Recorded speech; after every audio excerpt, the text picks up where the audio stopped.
Bali, pulau dengan sejuta keindahan, kini dikenal sebagai surga wisata dunia. Namun, tidak banyak yang tahu bahwa pulau ini pernah menjadi saksi bisu pertempuran besar yang penuh cairan merah dan pengorbanan. Di balik keindahan yang kita lihat hari ini, ada cerita tragis dan heroik tentang sebuah perang yang tak terlupakan bagi rakyat Bali. Perang yang dikenal sebagai Puputan Badung, sebuah simbol keberanian dan kehormatan rakyat Bali yang memilih mati dengan kepala tegak daripada tunduk pada penjajahan. Dalam video ini, saya akan membahas secara lengkap tentang latar belakang, perjalanan, hingga dampak dari Perang Puputan Badung. Jangan lupa untuk terus mengikuti video ini sampai akhir. Selamat datang di channel YouTube Jejak Waktu.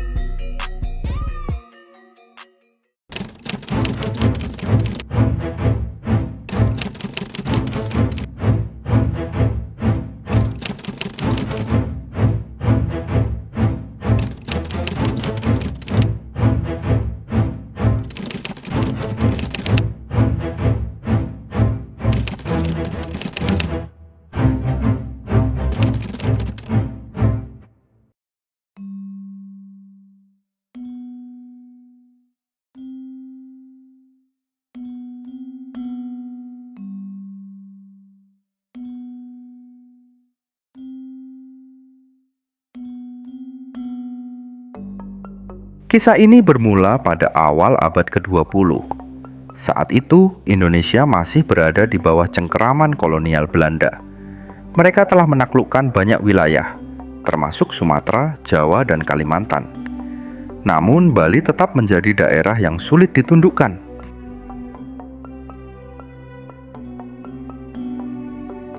Kisah ini bermula pada awal abad ke-20. Saat itu, Indonesia masih berada di bawah cengkeraman kolonial Belanda. Mereka telah menaklukkan banyak wilayah, termasuk Sumatera, Jawa, dan Kalimantan. Namun, Bali tetap menjadi daerah yang sulit ditundukkan.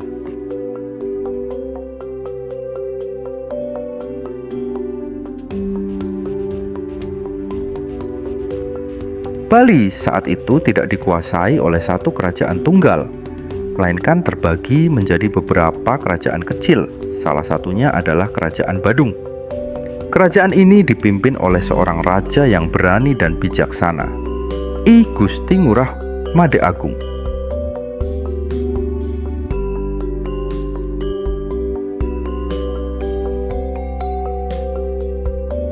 Belanda telah lama mengincar Bali karena posisinya yang strategis serta kekayaan budayanya. Namun, raja-raja Bali tidak mudah tunduk pada kekuasaan asing.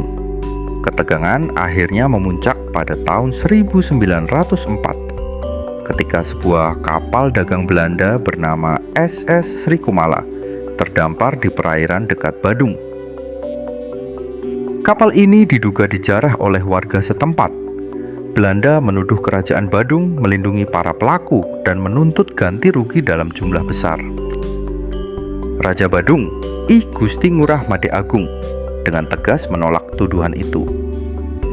Baginya, tuntutan Belanda bukan hanya tidak berdasar, tetapi juga penghinaan terhadap kedaulatan kerajaannya. Penolakan ini menjadi pemicu invasi besar-besaran yang akan mengubah sejarah Bali untuk selamanya. Pada 14 September 1906, armada Belanda yang dipimpin oleh Jenderal M.B. Roos van Toningen tiba di pesisir Sanur. Mereka membawa sekitar 3.000 pasukan bersenjata lengkap, termasuk meriam dan senapan modern. Belanda tidak main-main kali ini. Mereka ingin menaklukkan kerajaan Badung sekali dan untuk selamanya. Dari Sanur, pasukan Belanda bergerak ke Denpasar, ibu kota kerajaan Badung. Namun, alih-alih menemukan rakyat yang ketakutan, mereka mendapati barisan prajurit, keluarga istana, dan rakyat biasa yang telah bersiap untuk melakukan perlawanan terakhir. Tidak ada tanda-tanda menyerah, tidak ada bendera putih. Yang ada hanyalah tekad untuk mempertahankan tanah dan kehormatan mereka sampai titik darah penghabisan.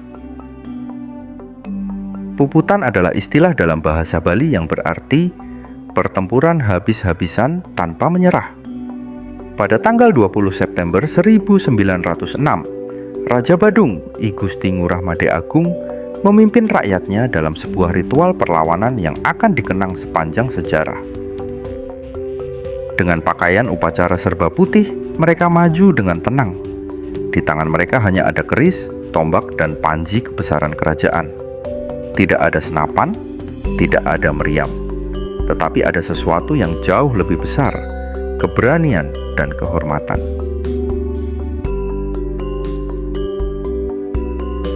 Pasukan Belanda yang melihat barisan ini mungkin tidak menyangka apa yang akan terjadi. Mereka membuka tembakan pertama, berharap rakyat Badung akan mundur. Namun, tidak ada yang mundur. Rakyat Bali maju terus, meski peluru menghujani tubuh mereka. Raja Badung sendiri berada di garis depan bersama keluarga kerajaan. Para perempuan dan anak-anak ikut serta dalam barisan ini. Bagi mereka, gugur dalam puputan adalah bentuk kemuliaan tertinggi. Satu persatu mereka gugur. Tanah dan pasar bersimbah cairan merah. Namun tidak ada tangisan, tidak ada rasa takut. Hanya ada keberanian yang luar biasa. Ketika semua prajurit dan rakyat telah gugur, Belanda akhirnya berhasil memasuki pusat kota Denpasar. Namun, kemenangan ini terasa hampa. Belanda mungkin memenangkan pertempuran secara militer, tetapi mereka kalah secara moral. Mereka menyaksikan sendiri bagaimana rakyat Bali memilih mati dalam kehormatan daripada hidup dalam penindasan. Puputan Badung bukan hanya sebuah pertempuran, tetapi juga sebuah pesan bahwa kehormatan adalah sesuatu yang tidak bisa dibeli atau dirampas. Peristiwa Puputan Badung menjadi simbol keberanian dan pengorbanan rakyat Bali. Hingga kini, peristiwa tersebut dikenang sebagai salah satu tonggak sejarah perlawanan Indonesia terhadap penjajahan. Di jantung kota Denpasar, berdirilah Monumen Puputan Badung sebagai pengingat bahwa kemerdekaan bukanlah sesuatu yang diberikan secara cuma-cuma, tetapi diperjuangkan dengan darah dan nyawa. Kisah ini juga menginspirasi banyak perlawanan lain di Nusantara, termasuk di wilayah yang kemudian menjadi bagian dari Republik Indonesia. Semoga kita semua bisa terus menghargai dan menjaga warisan perjuangan ini. Puputan Badung mengajarkan kita bahwa keberanian dan kehormatan adalah nilai yang tidak boleh dilupakan. Sejarah mungkin tidak selalu berpihak pada mereka yang menang, tetapi kisah perjuangan rakyat Bali akan selalu dikenang.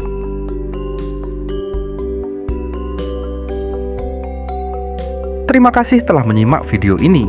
Jangan lupa untuk like, share, dan subscribe agar tidak ketinggalan konten sejarah menarik lainnya. Sampai jumpa di video berikutnya.